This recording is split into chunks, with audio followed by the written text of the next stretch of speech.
అందరికీ నమస్కారం.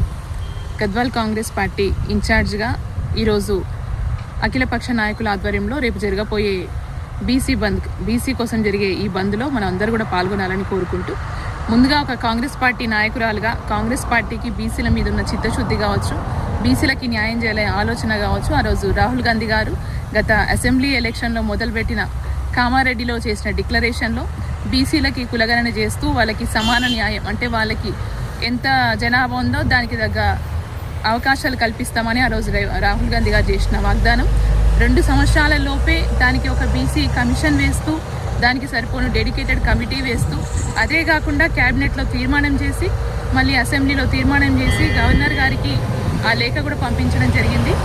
మన తెలంగాణ రాష్ట్రం నుంచి చేయాల్సిన ఎన్ని కార్యక్రమాలు ఉంటాయో అవన్నీ కూడా అథెంటిక్గా ఒక ప్రాసెస్గా ముందుకు తీసుకెళ్లారు మన గౌరవ ముఖ్యమంత్రి గారు రేవంత్ రెడ్డి గారు, అలాగే పీసీ సేన మన మహేష్ కుమార్ గౌడ్ గారు. కానీ అది చేయాల్సిన దానికి తదుపరి కార్యక్రమాలు చేయాల్సింది కేంద్ర ప్రభుత్వంలో ఉన్న బీజేపీ ప్రభుత్వం. అది మర్చిపోయి ఈరోజు తెలంగాణ రాష్ట్రంలో ఒక ముఖ్యమంత్రి గారు ఓసీ కులానికి అయినప్పటికీ కూడా బీసీలకి న్యాయం చేయాలని రోజు పోరాడుతూ వాళ్ళకి సమాన హక్కులు కల్పించాలని చేసిన చిత్తశుద్ధితో చేసిన పనులు కావచ్చు ఈరోజు మనకు కళ్ళ కట్టినట్టు కనబడుతుంది. తెలంగాణ రాష్ట్ర ప్రజలందరూ కూడా తెలుస్తుంది కులగణన అనేది ఎంత కష్టమైన కార్యక్రమం అయినా కూడా చాలా తక్కువ పీరియడ్లో అది పూర్తి చేసింది. సో దయచేసి ఇప్పటికైనా బీసీ బిడ్డలాగా మేలుకోకపోతే ఇది ఆజ్ నహీతో కభీ నహీ అన్నట్టు తెలంగాణ రాష్ట్ర ముఖ్యమంత్రి గారు పీసీసీ గారు మనకిచ్చిన అవకాశం మళ్ళీ ఎప్పుడు దొరకదు.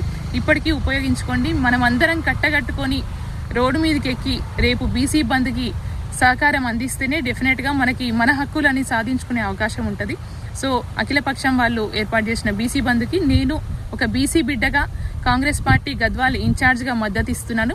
ఈ బంద్ని సంపూర్ణంగా మేము పూర్తి చేసుకుంటామని మా బీసీ బిడ్డలందరూ కూడా నేను ఈ కార్యక్రమాన్ని సక్సెస్ఫుల్ చేయాలని కోరుకుంటున్నాను.